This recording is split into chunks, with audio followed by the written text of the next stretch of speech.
The moment Linda Hardcastle's industrial-grade snowblower disappeared from her garage, she knew exactly who was responsible. Marlene Witherspoon, the self-appointed queen of Cedarbrook Estates Homeowners Association, had finally crossed a line that would change everything.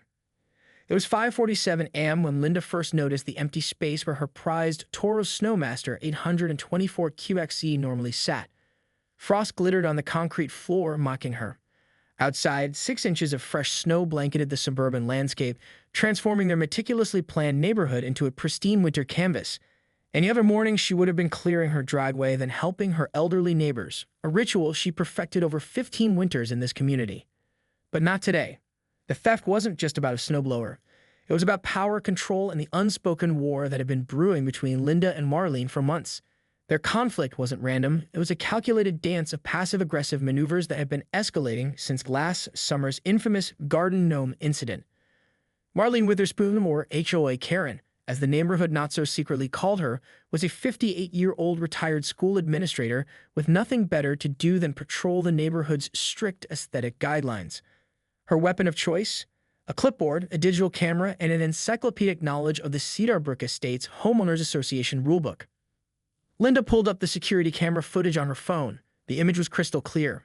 Marlene, wearing her signature camel-colored wool coat and leather gloves, methodically loading the snowblower into her champagne-colored Lexus SUV at 3:42 a.m. No hesitation. No remorse. "She's gone too far this time," Linda muttered, her breath forming small clouds in the cold morning air. The garden gnome incident had been ridiculous. Linda's grandchildren had gifted her a whimsical collection of garden gnomes, each hand-painted, each with a story.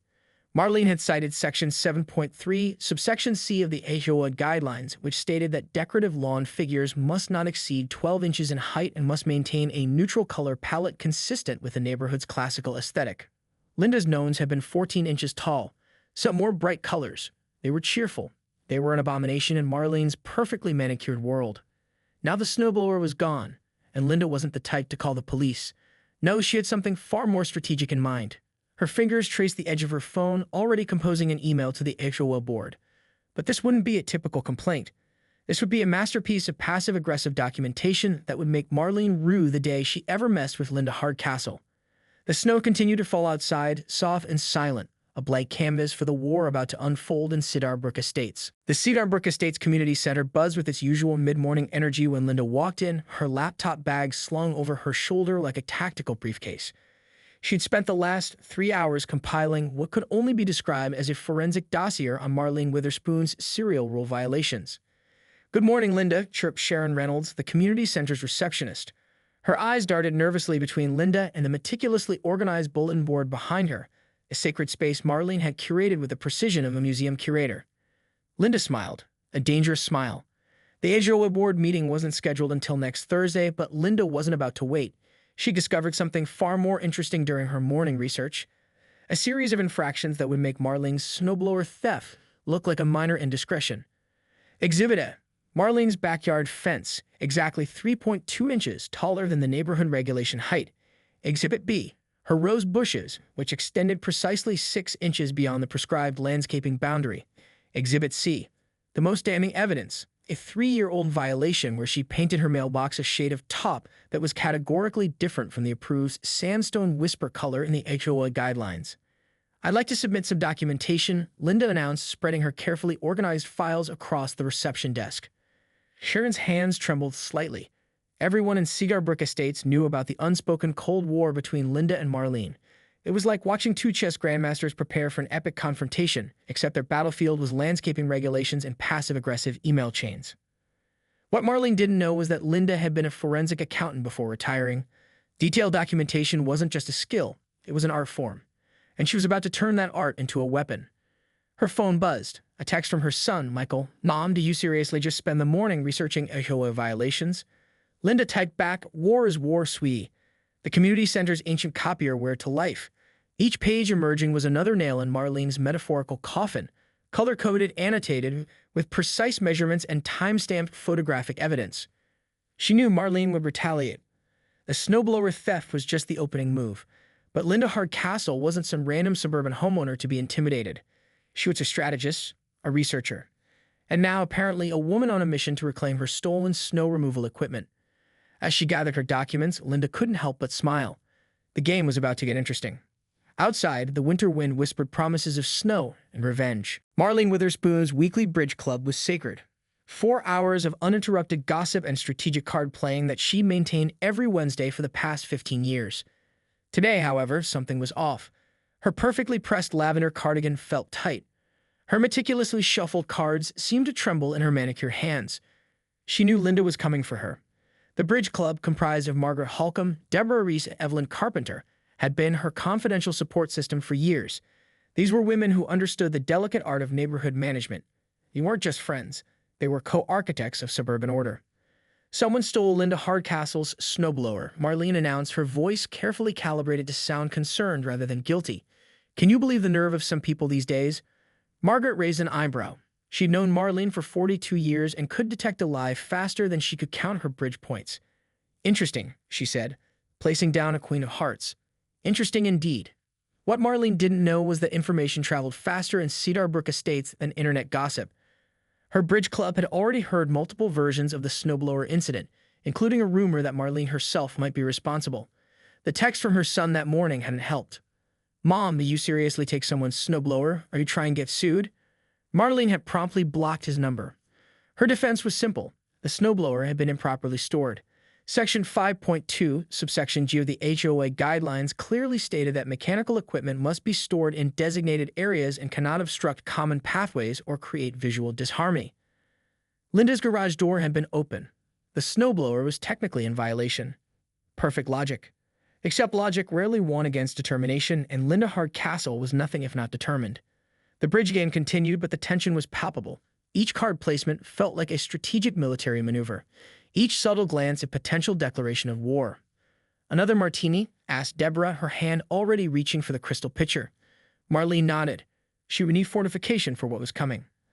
Outside, the first snowflakes of the afternoon began to fall, silent witnesses to the brewing suburban storm. The internet could be a dangerous weapon in the hands of someone with too much time and too much determination. And Linda Hardcastle was about to prove that point spectacularly. Her grandson, Tyler, a 22-year-old computer science major with a mischievous streak, had become her unexpected ally. While Marlene believed she was technologically savvy because she could send emails, Tyler operated on an entirely different level of digital warfare. "Grandma," he'd said that morning, his fingers flying across his keyboard, "I'm going to make this go viral." Within hours, a meticulously crafted website appeared, cedarbrookheroes.com. The homepage featured a detailed timeline of Marlene's HOA violations, complete with timestamp photographs, Google Earth images showing landscaping infractions, and a running tally of rule violations. The website's centerpiece was a high-resolution image of Linda's stolen snowblower captured from her security camera. Beneath it, a bold headline: "Who's the SNOWBER in 2024? Local community Facebook groups began to buzz. Screenshots spread like wildfire. Neighbors who had previously suffered under Marlene's tyrannical rule began sharing their own stories. The rose bush that was 2 inches too tall, the holiday decorations removed before their time, the stern warning letters that arrived with clockwork precision. Marlene's phone started buzzing. First, a text from her sister. "What the heck is going on?" Then a call from her nephew. "Aunt Marlene, are you seeing this?" The digital manhunt had begun. Tyler had strategically tagged local news outlets, community blogs, and neighborhood watch groups. Each share, each comment added fuel to the growing digital bonfire. "This isn't just about a snowblower," Linda told her grandson as they reviewed the website together. "This is about standing up to petty tyranny." Her landline rang. It was Margaret from the Bridge Club. "You're playing a dangerous game, Linda," Margaret said, her voice a mix of admiration and warning. "Marlene doesn't lose. Ever." Linda chuckled. "She hasn't met me properly yet." The website's visitor counter continued to climb. 1,000 views, 5,000 views, 10,000 views. Somewhere across town, Marlene Witherspoon was about to have a very bad day. Outside, the winter wind seemed to whisper with anticipation, a cold breath of impending digital chaos. The emergency HOA board meeting was called for 7 p.m. sharp, a time when most residents would prefer to be watching Netflix or enjoying a quiet dinner. Instead, the community center's main hall was packed to capacity. Every chair filled, people lining the walls, a murmur of anticipation crackling through the air like static electricity. Marlene's meticulously pressed navy blazer suddenly felt like a suit of armor under siege. Board President Robert Klein, a retired insurance adjuster with a reputation for bureaucratic neutrality, tapped the microphone. The room fell silent. "We're here to address multiple complaints," Robert began, his eyes scanning the crowd, "primarily concerning Mrs. Witherspoon's recent acquisition of a certain snow removal device." Linda sat in the front row, Tyler beside her. Her grandson had prepared a USB drive with enough digital evidence to make a federal prosecutor blush. The website continued to rack up views, now approaching 50,000, and local news vans were parked outside, their satellite dishes pointed toward the community center like technological sentinels. What started as a simple snowblower dispute had become something far more significant. This was no longer just about Linda and Marlene. This was about power, about rules, about who gets to decide what's fair in a tightly controlled suburban ecosystem. Marlene's defense was prepared. She pulled out a thick binder, color-coded, tabbed, with sections meticulously organized. "The snowblower was improperly stored," she began, her voice sharp and precise. "Section 5.2, subsection G of our HOA guidelines clearly states." "Objection," Linda interrupted, standing up. The room held its collective breath. Tyler leaned over and whispered, "Grandma, this isn't a courtroom." "Technically," Linda whispered back, "every HOA meeting is a courtroom."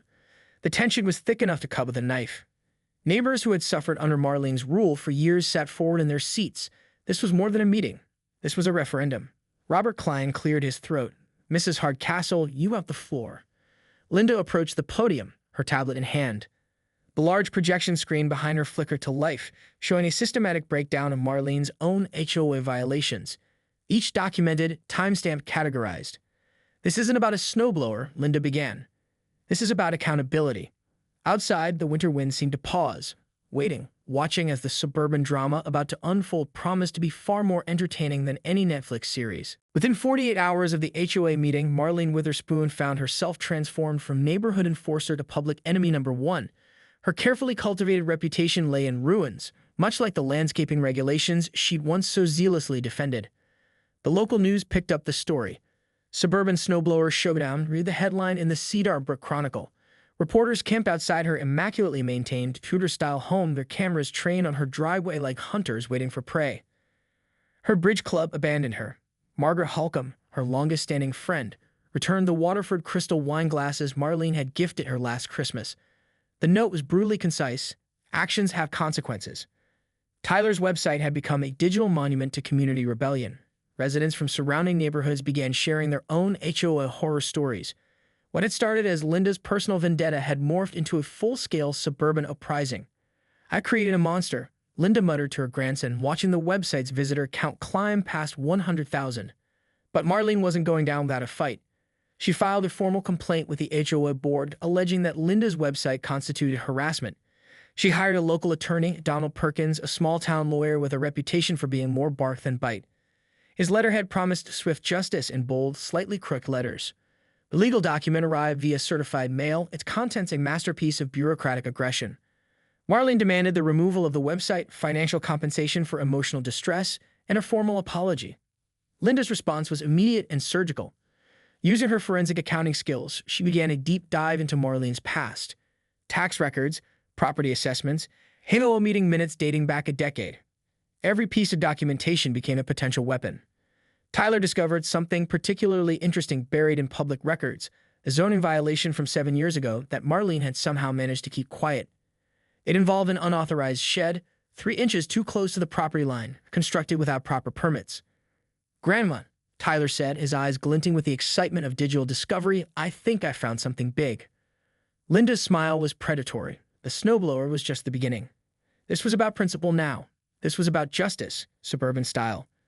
Outside, a fresh layer of snow began to fall, promising a winter of discontent in Cedar Brook Estates. The winter storm hit Cedar Brook Estates with unexpected fury. 18 inches of snow transformed the meticulously planned suburban landscape into a white wilderness. And Linda Hardcastle was about to make her most audacious move yet. Her plan began at 3:47 a.m. with Tyler's help and a series of carefully purchased industrial-grade water pumps from the local hardware store. They worked in shifts, creating a massive ice formation that would become legendary.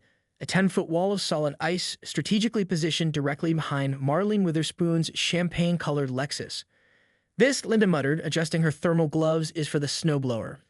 The ice wall was a mathematical marvel, precisely engineered, perfectly positioned, a frozen monument to suburban warfare that would make engineers weep and HOA board members tremble. Tyler live-streamed portions of the construction, his phone carefully protected from the falling snow. A digital audience watched in real time as Linda methodically built her icy barricade. Comments flooded in. Epic grandme. Suburban legend. This is what justice looks like. By sunrise, Marlene would find herself completely blocked in. No movement possible. No escape. The irony wasn't lost on Linda. Marlene, who had made a career of blocking her neighbors' dreams with bureaucratic red tape, was now literally blocked by a wall of ice. Her phone buzzed. A text from Michael, her son. Mom, what are you doing? Linda simply typed back, conflict resolution. The neighborhood watched and waited. The internet held its collective breath. Tyler's website crashed momentarily from the sheer volume of traffic, unable to handle the surge of viewers eager to see the outcome. As dawn broke, casting a pink and blue light across the snow-covered streets of Cedar Brook Estates, Linda Hardcastle stood back and admired her work. Dicewall glistened, a perfect, terrifying work of passive-aggressive art. Marlene Witherspoon was about to wake up to the surprise of her life. The final act of their suburban war was about to begin.